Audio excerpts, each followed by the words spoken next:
What's good with y'all, boy? Welcome back to the episode of Rand Kyle Everything Sports Podcast. We had a big weekend in college football this Saturday, so we're gonna break down our top 10.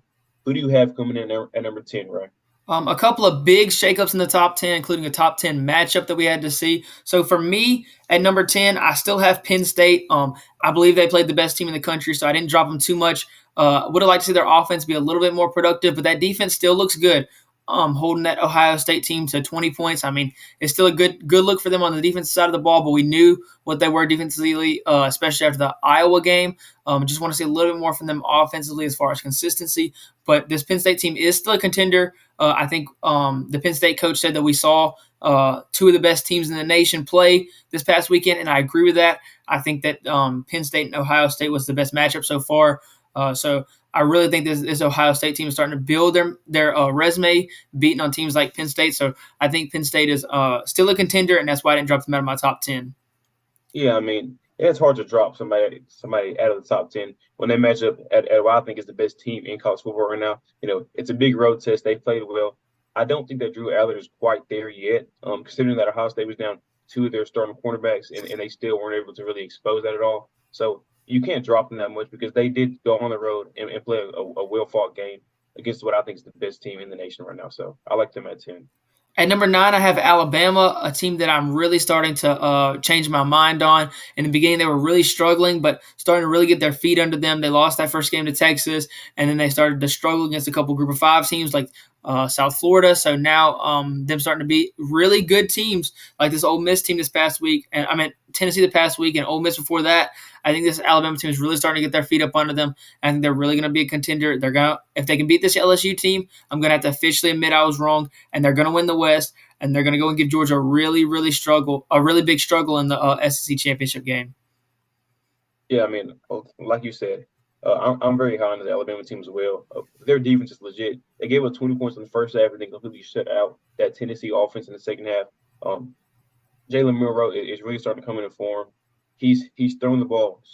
He's really throwing the ball very well right now, and they're really starting to get a balanced attack too because they're running the ball well. Jason McMillan last week had 27 carries for 115 yards and a touchdown. That's huge for them to just be able to have that balance. So because right now Milroe is starting to show that he can kind of beat you with the arm. So I'm really liking where Alabama's at right now. I think next week when they do play LSU, that'll be the biggest test of the season. And if they come out of there, looking good, I think they're a force to be reckoned with. Next up for me at number 8, I have Oregon.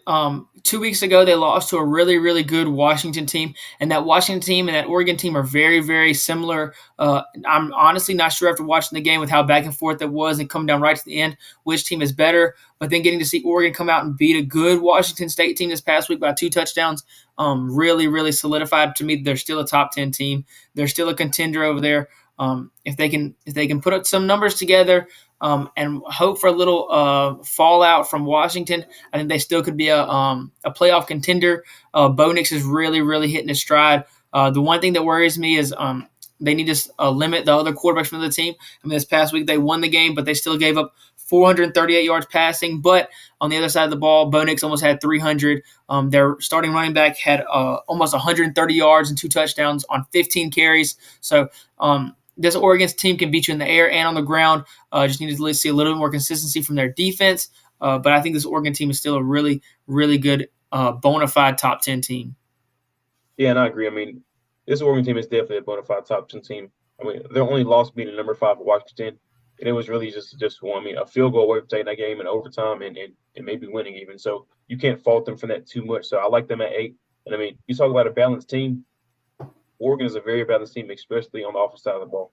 Bo Nix has been playing his tail off, and their running back as well has been dominating. So I really like Oregon at 8. Then at number 7, I have Texas. This Texas team did just lose 3 weeks ago to that Oklahoma team by 4 points. And don't get me wrong, Oklahoma's a good team, even though they struggled this last week. But then the main thing that worried me for this Texas team, don't get me wrong, I think they're a good team. But their quality win against Alabama doesn't look as much quality now that they're starting to hit their stride. We see the difference between that Alabama team then and that Alabama team now. Then you look against they played Oklahoma, lost, went into the bye, came out and barely squeaked by a Houston team by 7 points, allowing 24 points to that Houston team. This Texas team is starting to scare me. Don't get me wrong. I still think they're a top 10 team. I think they're a contender. I think it's going to come down to them versus Oklahoma in the Big 12 championship. And I think one of those teams is going to make the playoffs as long as neither of them loses another game before then. But this Texas team needs to be a little bit more consistent, especially, and they need to beat up against the not so great teams like good teams are supposed to. Especially coming off of a bye week, and then before that losing. You have 2 weeks to let that dwell and have something to play for coming out, and then you only squeak by 7 points. It's worrisome, but I still have Texas at number 7. Yeah, I mean, I think they deserve to be there.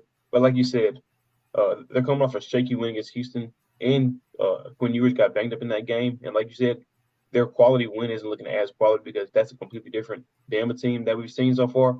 So, I mean, I'm really starting to lose some confidence in this Texas team. I think you have to keep them at 7 for now, but, I mean, time will tell. Then at number 6 for me, the team that just beat that Texas team, Oklahoma. Don't get me wrong, they are undefeated. They had a good win versus Texas, a good Texas team. But now you look, and they just had a scare against UCF. Only been winning by 2 points and coming down right to the end to a 2-point conversion that could have sent it to overtime. And that game was always in doubt. I mean, they were trailing for a good majority of the game. So don't get me wrong, this Oklahoma team is good. They're consistently putting up points. I just need to see their defense show up in every game. I need to see them show up against the good teams. I need to see them show up against the bad teams. And I need to see consistency from that defense all around. Yeah, and I mean, I think that's kind of a sleeper game almost because, they come off a big win, a huge win against Texas, and then they go into their bye week, and then they come out of their bye week. And we kind of saw Ohio State struggle too. They beat a good Notre Dame team. They came out of their bye week, and they played Maryland, and it was close up until the end. But I do like that they showed some resilience, and they did come back and win that game because that's huge, especially for their quarterback, Dylan Gabriel. I think he's playing very well this season. So I wouldn't take too much from that game. I think it's kind of just a sleeper game. It kind of snuck up on them. But I do like Oklahoma. Then I think this is the gap from 6 to 5 that really is the big gap between the elites and the great teams.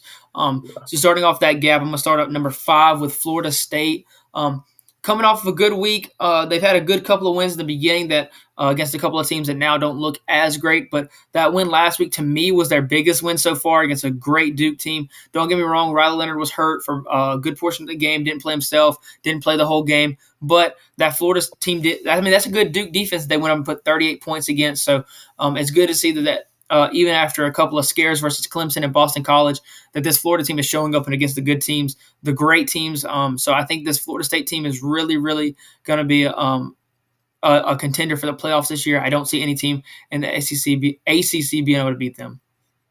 Yeah, I mean, Florida State's really good.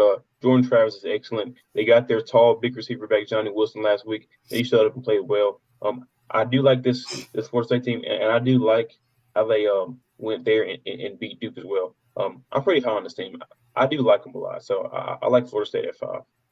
Then at number 4, I have Georgia. This Georgia team, a little bit lower than a lot of people have them. I just don't know if they've shown me enough. They've struggled against a couple of teams, especially starting off slow. But I think they're starting to find their stride at the right time. I think after beating that Kentucky team, they didn't play a game last week, so we didn't get to see anything from them then. But after 3 weeks ago, then we got to see when we saw them play that Kentucky team. I think that was a big win. That Kentucky team, I don't believe is ranked anymore, but they should be because that's a good team that they went and beat up on. Putting up 51 points on that Kentucky team is really, really impressive. That's the biggest thing that we saw that we were wondering from them is can Carson Beck be able to get in his stride and be a SEC level quarterback? And I think he's showing that he is. I think that Brock Bowers injury is going to be a factor, but I don't think it'll be a huge factor. So for me, I have them at 4. Yeah, I mean, this team is legit. I love Georgia. I like where Carson Beck is at right now as well. I think these next couple of weeks with Brock Bowers being out is going to be huge for him. So I'm just excited to see how they play without Brock Bowers and if he can build some confidence. Then at number 3, I have Washington, a great Washington team, still undefeated, biggest, probably the most quality win. And I mean, you could maybe argue Ohio State or Penn State, but a big win over Oregon going back and forth. So I think in a loaded Pac-12, I think they're the leaders over there. And I think that solidifies, to me, their spot at 3. It's not to mention how great their offense is with Michael Penix. Yeah, I mean, they've got probably the best quarterback right now. I think he's outplaying Caleb Williams right now. The big lefty, Michael Penix, and I do like this Washington team. I mean, they have such explosive offense. If their defense can just be solid, I think they'll be all right.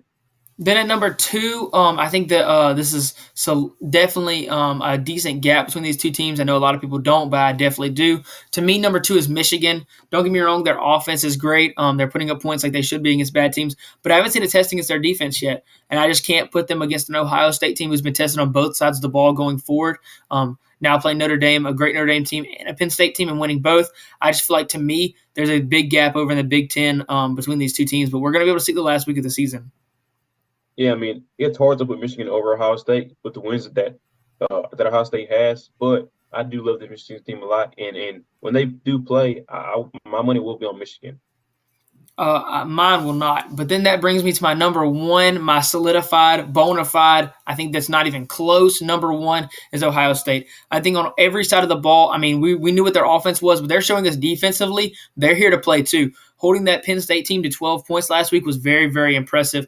I think this Ohio State team has solidified themselves as the best team in the nation. I think that they should be in everybody's polls. I mean, I think they have the two biggest, highest quality wins now against Notre Dame and Penn State. I think that Penn State team can be argued as the highest quality win in the nation so far, and you pair that with the Penn State team. I think that this Ohio State team is the best in the nation. I think they're going to continue to prove that, and I think they're going to have their chance to prove that to everyone the final week of the season against Michigan. Yeah, I mean, they by far have the best resume, and I'm excited to see them match up against Michigan.